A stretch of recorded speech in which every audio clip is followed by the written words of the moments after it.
Shalom, shalom, shalom à tous. Grande notre joie d'être en live cet après-midi pour partager vraiment sur les 10 types de la délivrance. C'est vraiment un sujet très puissant, un sujet très prophétique que beaucoup ne connaissent pas, car beaucoup de gens pensent que le prophétique est dans un domaine seulement. Non, la délivrance est une partie du prophétique. C'est pourquoi tous, chrétiens, païens, nous avons besoin de la délivrance. Et qu'est-ce que la délivrance? La délivrance, c'est libérer quelqu'un de quelque chose ou libérer quelque chose de quelqu'un. C'est pourquoi nous sommes tous appelés à vivre, vraiment à expérimenter la délivrance. Beaucoup croient que la délivrance, c'est seulement chasser le démon. Ce n'est pas ça.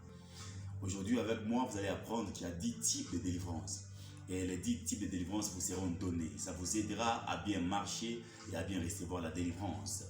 Voilà pourquoi, lorsque tu lis 2 Timothée chapitre 2, verset 26, la Bible est en train de dire que revenez à leur bon sens. Ils se dégageront de pièges du diable. Donc pour se dégager du piège du diable, il faut d'abord revenir à son bon sens. Et quand tu reviens à ton bon sens, c'est-à-dire c'est ce qu'on appelle prendre conscience. Celui qui prend conscience et vient de revenir à son bon sens. Et celui qui revient à son bon sens ne peut pas rester dans les pièges du diable. Et la délivrance, avant qu'elle arrive, commence par la prise de conscience. Tu dois d'abord prendre conscience de ce qui t'arrive, de ce que tu vis, de ce que tu traverses pour vivre ce que tu n'as jamais vécu. C'est pourquoi je vais commencer par le premier type de la délivrance qu'on appelle la délivrance par les anges. Lorsqu'on dit la délivrance, ou lorsqu'on parle de la délivrance par les anges, ici, nous faisons allusion à Acte 12. Quand l'apôtre Pierre était en prison, l'apôtre Pierre était libéré par un ange qui était envoyé par Dieu. Et cet ange n'était pas dépêché par l'apôtre Pierre, mais la Bible dit que l'Église intervenait, l'Église intercédait pour l'apôtre Pierre. Et c'est ce qui a fait que Dieu a dépêché un ange qui est descendu dans la cellule où Pierre était et il a été libéré. Et on voit vraiment cela, ça se manifeste beaucoup plus par exemple dans les cas d'accident. Vous pouvez être dans un véhicule, le véhicule parvient à se renverser, mais vous vous rendez compte que vous êtes sécurisé, protégé. C'est un ange qui vous a protégé. J'ai pris que Dieu vous protège de partout où vous nous suivez par la délivrance d'un ange. Si vous passez dans des moments difficiles, vous n'avez pas un démon, mais vous sentez vraiment que vous devez recevoir la délivrance. C'est ça. La délivrance n'est pas seulement un démon. La délivrance peut demander de vous sortir de quelque chose. C'est pourquoi on parle de le premier type de la délivrance par les anges. Deuxième type de la délivrance, c'est la délivrance par l'huile ou par l'onction. Je crois l'autre fois, j'étais en train de passer un peu au-dessus, mais cet après-midi, c'est une opportunité pour vous de comprendre, puisque Ésaïe 10, verset 27, est en train de nous expliquer cela clairement. Il dit qu'en ces jours, le fardeau sera ôté de dessus tes épaules et le joug sera éclaté à cause de l'onction. Donc on comprend vraiment que lorsque quelqu'un entre en contact avec l'onction, l'onction va éclater le joug. Qu'est-ce qu'on appelle le joug? Le joug, c'est le poids du diable que le diable impose sur quelqu'un afin de le rendre esclave. Et j'annonce déjà cet après-midi que de partout tu me suis, tout ce qui s'appelle le joug, à cause de l'onction qui se manifeste dans la voix, reçoit la délivrance. Et ça, c'est le deuxième type de la délivrance par l'huile ou par l'onction. Troisième type de la délivrance, c'est la délivrance par la restitution. La délivrance par la restitution, là, nous trouvons ça dans Exode 22, le verset 1er. Exode 22, le verset 1er, la Bible dit, si quelqu'un te vole un bœuf et si quelqu'un te vole un agneau, il lui remettra 5 bœufs et il remettra aussi 4 agneaux. Pourquoi? Puisqu'il va restituer avec un bénéfice dessus, il va restituer avec un surplus. C'est ce qu'on appelle la restitution. Donc celui qui a pris quelque chose finira par te restituer ce qu'il a pris.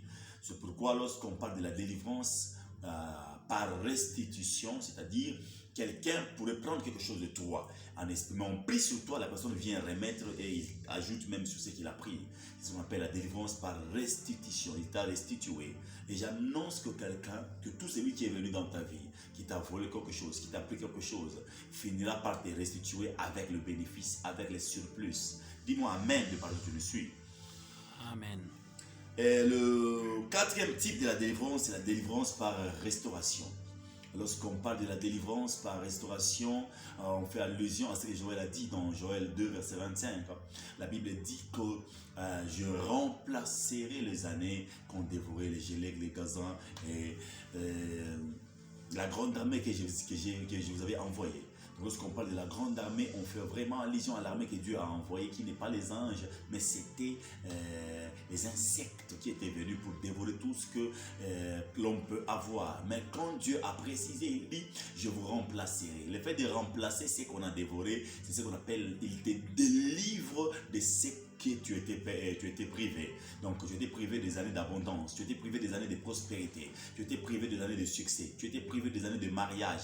Mais lorsque Dieu restaure ces années, il est en train de te délivrer par la restauration. Voilà pourquoi on parle de la délivrance par restauration. Alléluia. Et le cinquième type de la délivrance, on appelle ça la délivrance par oppression. Donc ce n'est pas seulement un démon. La délivrance n'est pas forcément chasser un démon, non. La délivrance peut se faire aussi par oppression. Par oppression, comment? Lorsque vous lisez Exode 3, versets 7 à 8, vous allez comprendre que les enfants d'Israël étaient en train de crier à Dieu qu'ils sont oppressés par le Pharaon. Tellement que le Pharaon les avait oppressés jusqu'au point de demander à ce que Dieu vienne en aide. La Bible dit que Dieu a dit que j'ai entendu leurs oppressions, j'ai entendu leurs cris, je suis descendu pour les délivrer. Donc le fait qu'il est descendu, il n'a pas vu un démon, il a vu qu'ils étaient oppressés. C'est ce qu'on appelle la délivrance par oppression.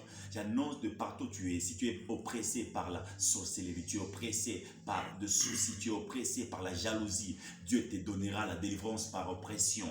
Et tu recevras cette délivrance et tu te sentiras très bien. Alléluia.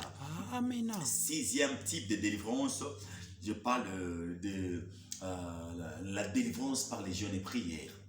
Donc, lorsque nous lisons bien vraiment Matthieu 17, verset 21, est en train de nous dire clairement que cette sorte de démon ne sort que par les jeûnes et prières. Mais lorsque vous vérifiez la version originale, on dit cette sorte de diable ne sort que par les jeûnes et prières. Donc, il a parlé de sorte.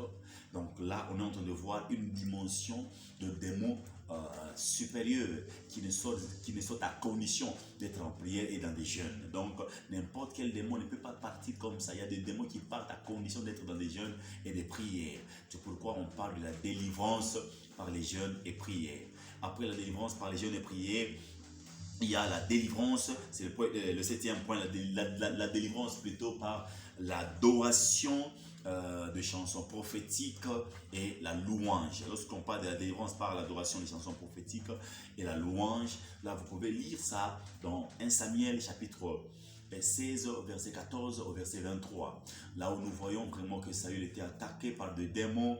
Et quand Saül était attaqué par un mauvais esprit qui était venu de Dieu, quand l'esprit de Dieu l'avait quitté, il a demandé à tous les serviteurs qui étaient avec lui, il a dit, cherchez quelqu'un qui se jouait de la harpe pour qu'il vienne le faire chez moi. Et il y a un serviteur qui était à ses côtés qui lui dira que je connais un homme, il a l'esprit de Dieu sur lui, c'est le fils d'Isaïe, il joue très bien et il a l'esprit de Dieu sur lui. Lorsque quelqu'un a l'esprit de Dieu sur lui, quand il commence à jouer par exemple au clavier, à la harpe, à n'importe quel instrument, psalterion, cornise, vous allez vous rendre compte qu'avec l'onction, avec l'esprit de Dieu qui est sur lui, il fera cela très bien. Et quand David était là, David a commencé à jouer de la harpe. Et quand il jouait de la harpe, la Bible le proclame très bien que l'esprit mauvais qui était entré à Saül l'avait quitté le temps que David jouait. J'annonce vraiment que Dieu oigne tes enfants, que Dieu oigne tes mains pour que tu sois capable, que tu sois la capacité de jouer au clavier sans problème, de jouer à la harpe sans problème. Si ton enfant est en train de chercher à devenir quelqu'un puissant, en train de jouer au clavier n'importe quelle heure et créer une atmosphère angélique, j'annonce, je prophétise qu'il va recevoir aujourd'hui cette huile qui fera que quand il va commencer à adorer par le chant d'adoration et la louange, automatiquement les gens qui seront à ses côtés vont recevoir la délivrance. Amen. Après cela, lorsque nous lisons dans Psaume chapitre 32 le verset 7, Vous allez vous rendre compte que là-bas, David est en train de me dire que tu m'as entouré des chants de délivrance. Donc, il y a des chants de délivrance, il y a des chants de prophétique, il y a des chants de louange, il y a des chants d'adoration. Et là, il a parlé des chants de délivrance. Donc là, on a combiné les deux. On a combiné la louange et l'adoration qui fait en sorte que ça crée une certaine atmosphère autour de toi. Amen. Qui devient le chant de délivrance. Amen. Après cela, on va se rendre compte que dans le 8e type de délivrance, on appelle la délivrance par la chasse de démons. Et beaucoup considèrent cela vraiment que c'est le seul délivrance qu'on appelle en d'autres termes. Il y a un terme là qu'on dit, donc l'exécution. C'est l'exécution, je crois, et l'exécution, quelque chose comme ça. Donc, le fait de chasser un démon. Et lorsqu'on chasse un démon, ce n'est pas ça le seul et la seule délivrance. C'est un type parmi les 10 types de délivrance. Donc, lorsque vous chassez le démon, et on appelle ça la délivrance par chasse de démon, on peut trouver ça dans Marc 16 et Marc 16, le verset 9. Même quand vous prenez aussi le verset 17, là où il dit